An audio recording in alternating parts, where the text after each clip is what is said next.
Ikhwan akhwat yang dirahmati Allah Subhanahu wa taala, insyaallah sedikit perkongsian pada malam hari ini, kelanjutan dari apa yang telah kita baca pada minggu yang lalu.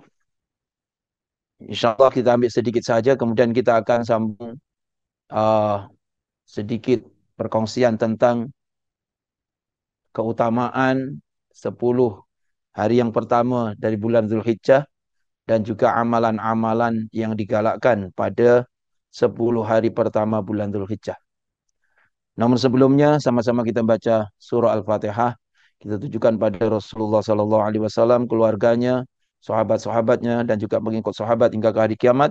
Tidak lupa kepada guru-guru kita, orang tua kita yang telah kembali kepada Allah, bil khusus kepada mu'alifi hadzal kitab, sahibu sirril wafi wal akhlaqin naki wal fahmi sofi, Sayyidina Syahmat Asrari radhiyallahu anhu, nafa'anallahu bihi wa bi'ulumihi wa bi asrari fid dharain amin. Al-Fatihah.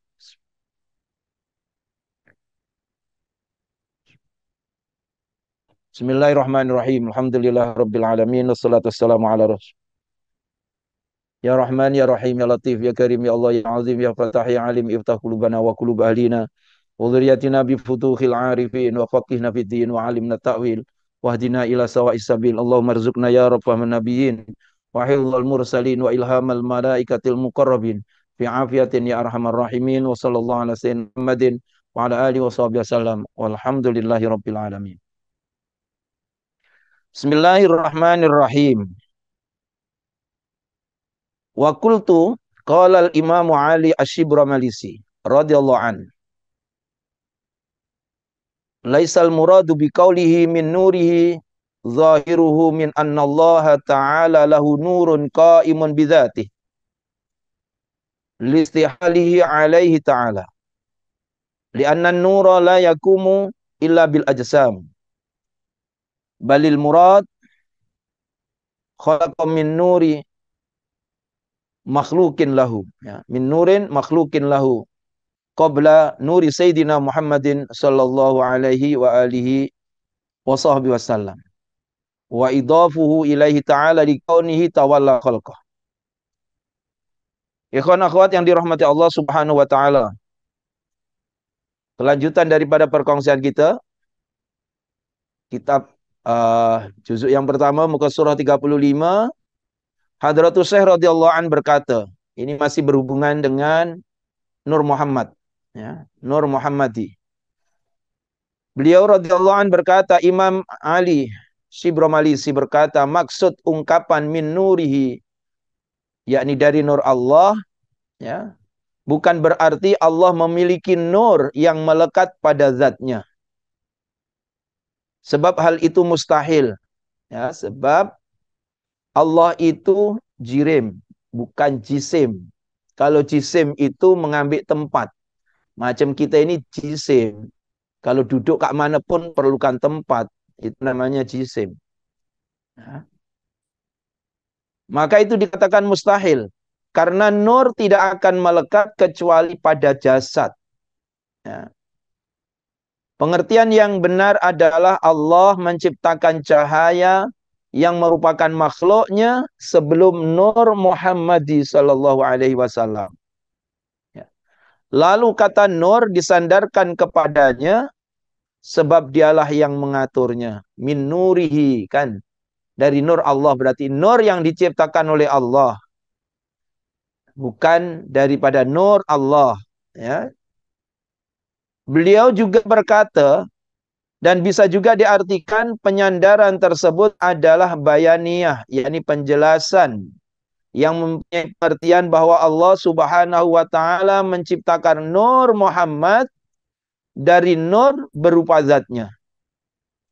Jangan diartikan bahwa zat Allah adalah bahan terciptanya Nur Muhammadi. Tak boleh. Ya. Tak boleh diartikan bahwa zat Allah adalah bahan terciptanya Nur Muhammad. Tak boleh. Akan tetapi dengan pengertian bahwa kehendak Allah itu mempunyai hubungan, mempunyai korelasi dengan terciptanya Nur Muhammadi tanpa adanya perantaraan apapun. Kan? Kalau Allah menghendaki, maka bolehlah terjadi apapun juga. Walaupun tanpa didahului oleh apa-apa. Nah ini. Inilah jawaban yang paling layak dan tepat. Ya. Senada dengan hal ini, Imam Baidawi menafsiri ayat summa sawwahu wa nafakha fihi min ruhihi, ya, yang bermaksud kemudian dia menyempurnakan dan meniupkan ke dalamnya roh ciptaannya. Beliau Imam Baidawi tadi menafsiri dengan tafsiran penyandaran ruh pada zat Allah adalah untuk memuliakan manusia dan untuk menunjukkan keajaiban dalam proses penciptaannya yang sesuai dengan sifat ketuhanan. Nah, ini. Jadi adalah untuk memuliakan manusia. Sebab manusia adalah makhluk yang paling mulia. Dan ya, di antara sekalian banyak makhluk-makhluk Allah, manusia adalah makhluk yang paling sempurna, yang paling mulia. Baik.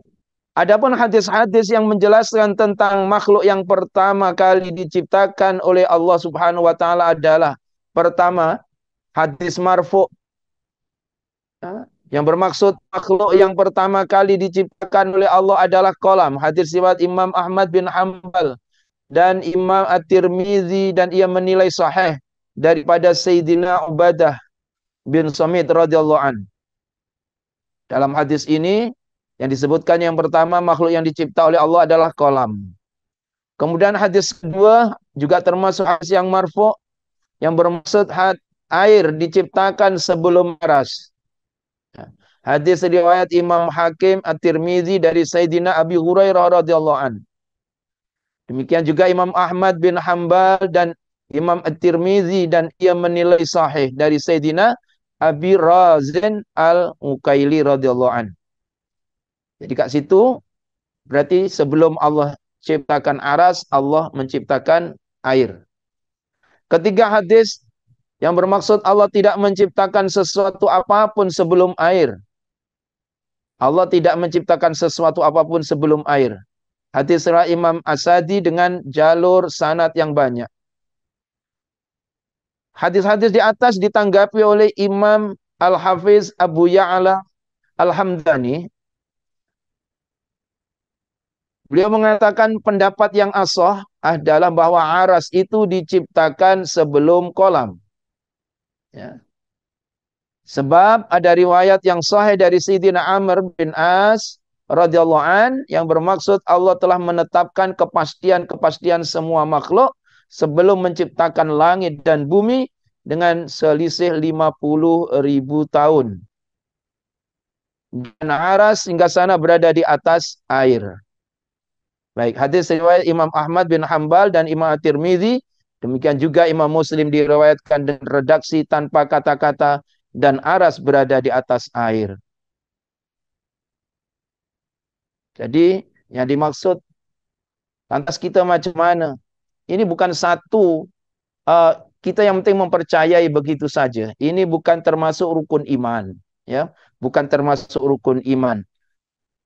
Jadi kalau bermacam-macam hadis, yang satu mengatakan begini, yang satu mengatakan begini, berarti itu penyandaran Rasulullah SAW adalah dari segi yang lain. Nah, ini.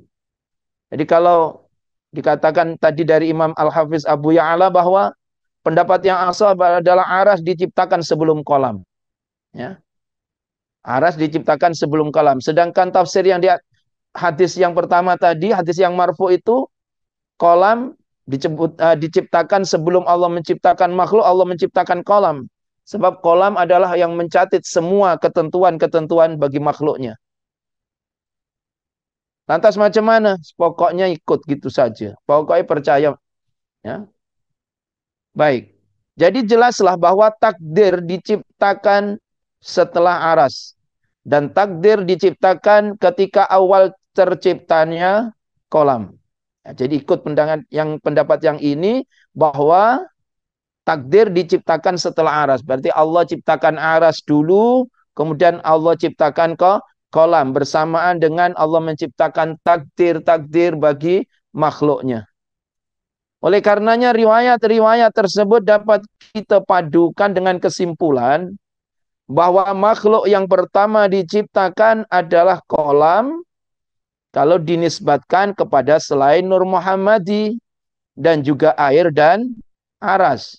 Nah, jadi yang diciptakan yang pertama adalah kolam kalau dinisbatkan kepada selain Nur Muhammad, kepada selain air dan aras. Nah, jadi kalau ikut hadisnya sahabat Jabir, yang pertama adalah Nur Muhammadi tadi itu. Sayyidina Imam Al-Hafiz Al-Jalil Abdurrahman Ad-Daibani radhiyallahu an berkata, Maha suci Allah lagi maha luhur, ya, dari berbagai kekuasaan. Dialah zat yang menciptakan nur cahaya baginda Habibillah Rasulillah Muhammad sallallahu alaihi wasallam dari nur cahayanya sebelum menciptakan Nabi Adam dari tanah liat. Dan ini termasuk min khosaisil Muhammad, ya, min khosaisil Muhammadi. Jadi di antara kekhususiannya Rasulullah sallallahu alaihi wasallam bahwa nur Rasulullah sudah diciptakan, ada hadis mengatakan 2000 tahun, ada yang mengatakan 50.000 tahun sebelum Allah ciptakan Nabiullah Adam dari tanah liat. Dan zat yang menampakkan kebesaran Nabi Muhammad kepada segala sesuatu seraya berfirman, inilah pemuka para nabi, pilihan yang paling agung dan kekasih yang paling mulia. Nah, jadi pemuka Rasulullah adalah pemuka para nabi, pilihan yang paling agung dan kekasih yang paling mulia. Wallahu alam. Jadi itulah diantaranya ikhwan akhwat yang dirahmati Allah Subhanahu wa taala, sedikit yang berhubung kait dengan kelanjutan masalah Nur Muhammad insyaallah. Moga-moga Allah memberikan kefahaman dan menambahkan, mengukuhkan keyakinan kita akan keagungan, ya, dan kebesaran serta keistimewaan Rasulullah sallallahu alaihi wasallam insyaallah, amin ya rabbal alamin.